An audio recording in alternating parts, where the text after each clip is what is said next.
All the while the United States was considering the Treaty of Versailles and the League of Nations and the end of World War One, several other very big things were also happening.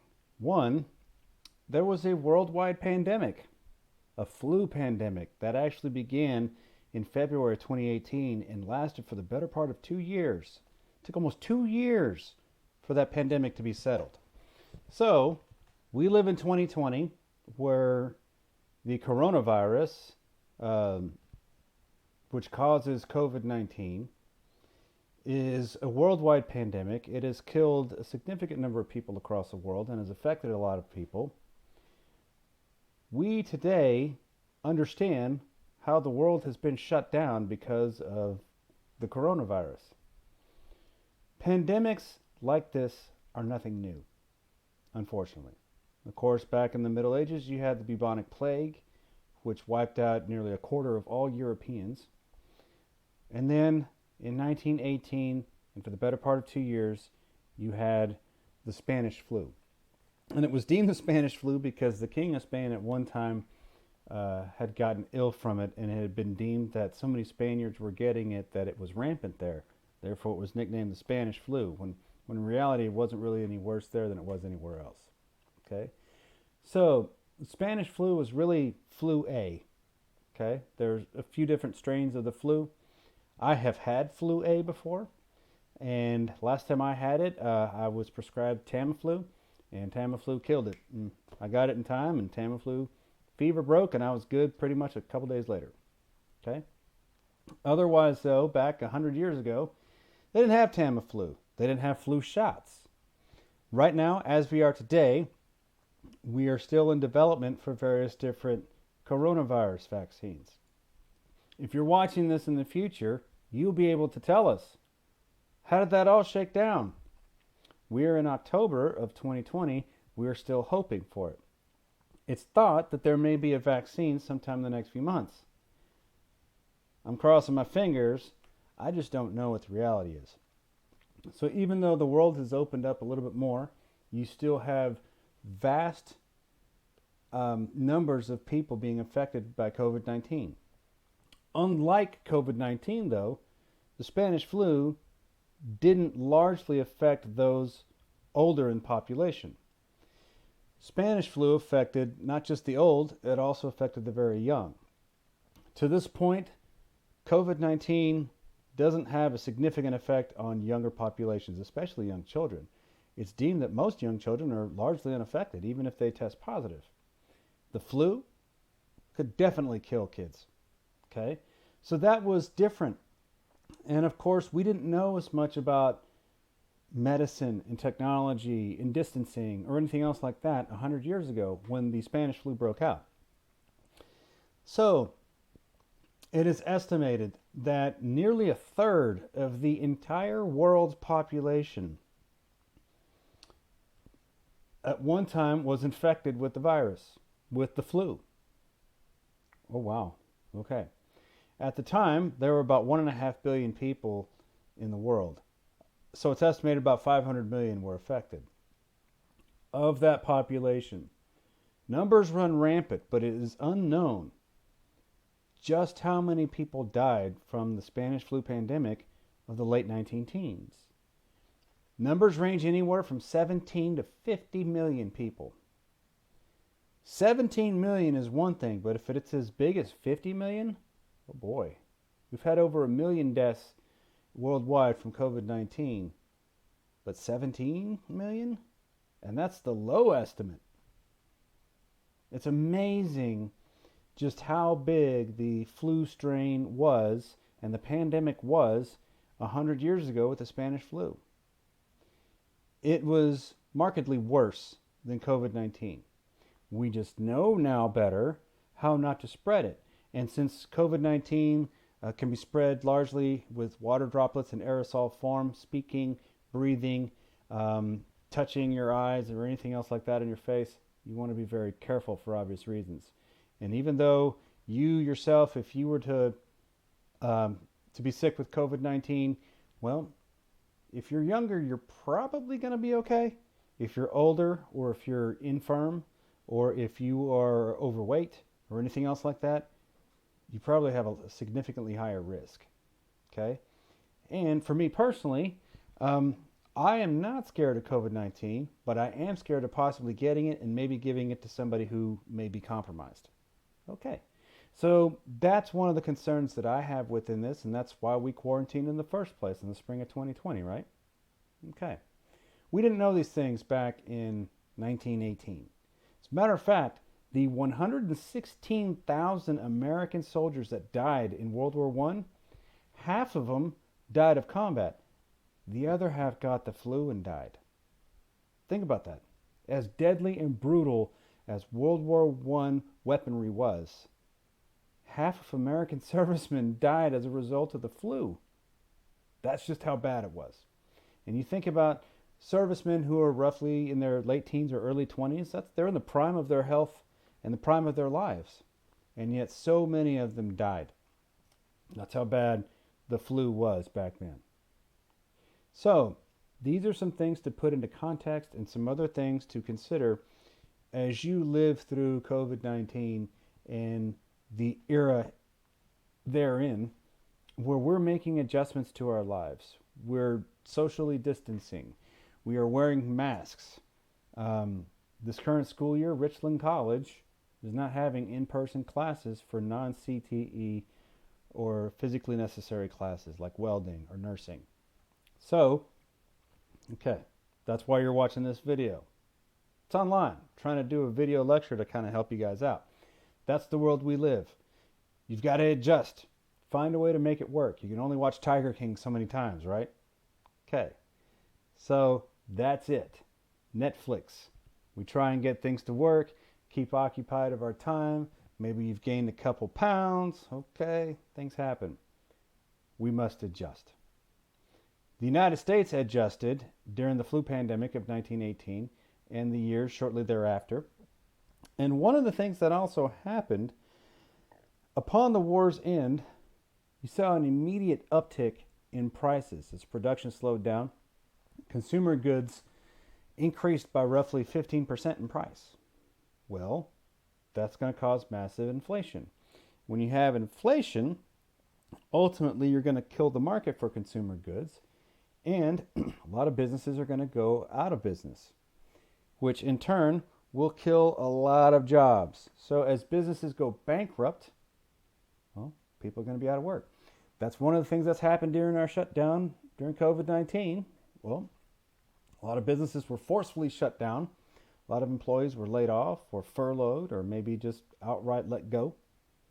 Or they had to stay at work. They were an essential worker and putting themselves at risk. Our economy is struggling right now. Hopefully it will get better. And Congress is still in the works of passing another stimulus package that can hopefully help businesses stay afloat, among having other things for the standard people in American society just to be able to pay for things like rent. Okay.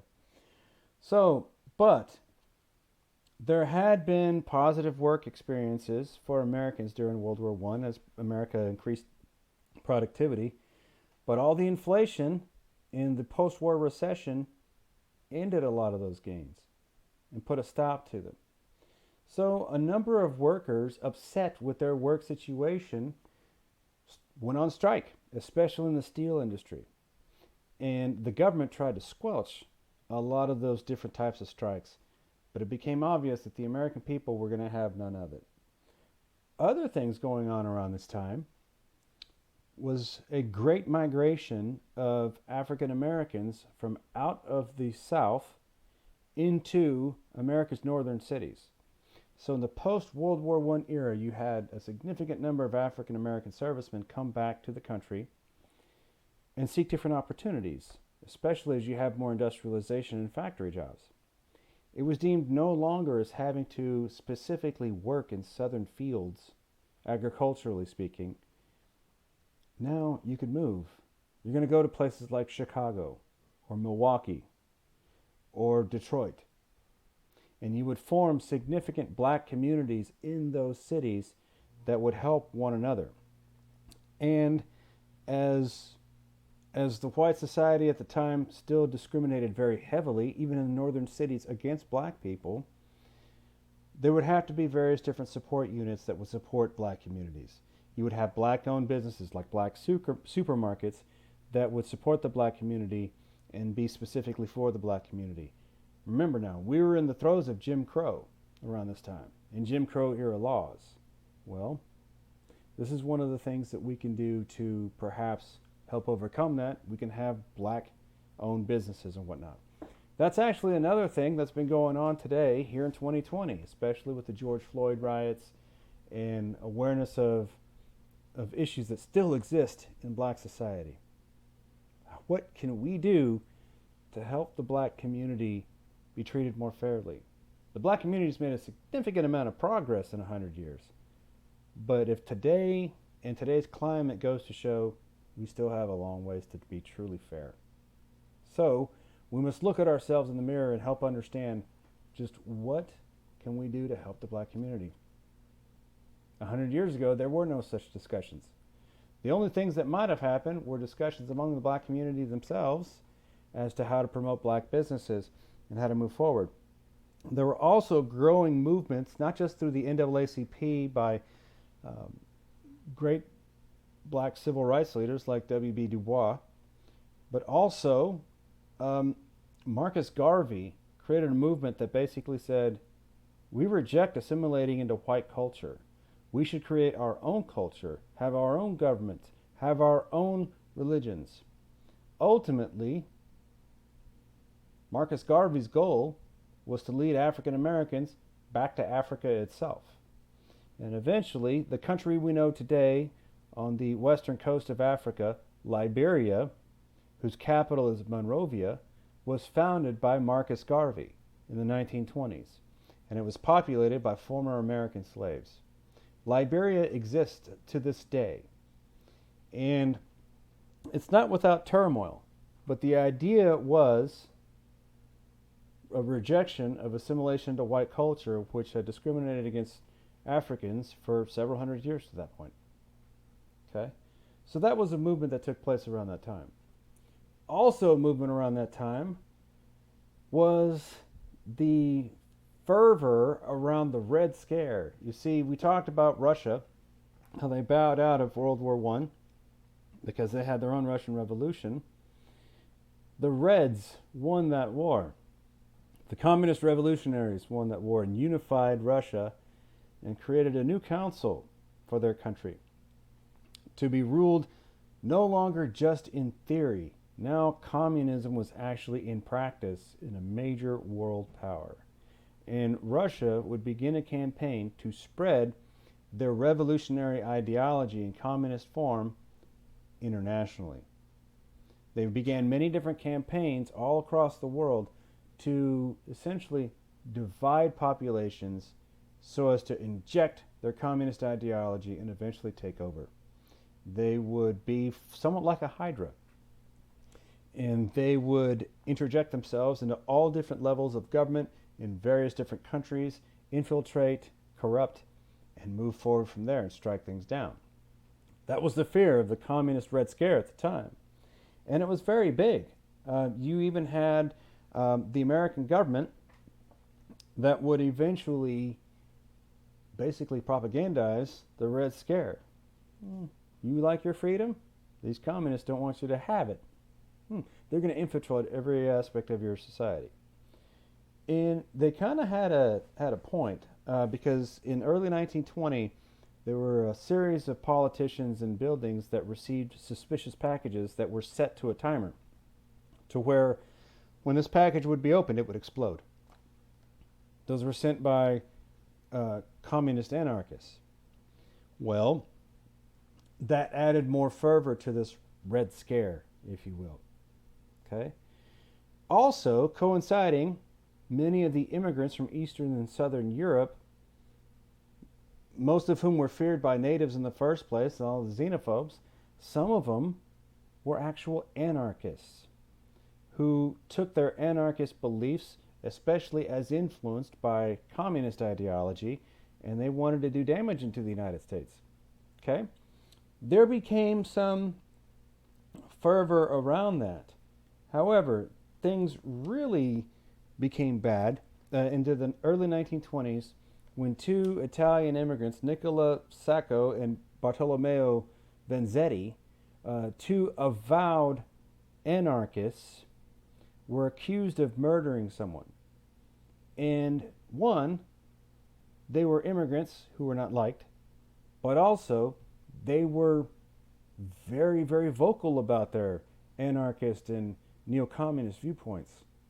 So it became easy for them to be targets, whether rightfully or wrongfully, of being accused of murder. And even though there would be people who would take up for Sacco and Vanzetti, eventually they would be put to death. That's how big the Red Scare was. And those are some of the things that would eventually affect. Because of the Red Scare, you would eventually have organizations that would defend people who are free to speak.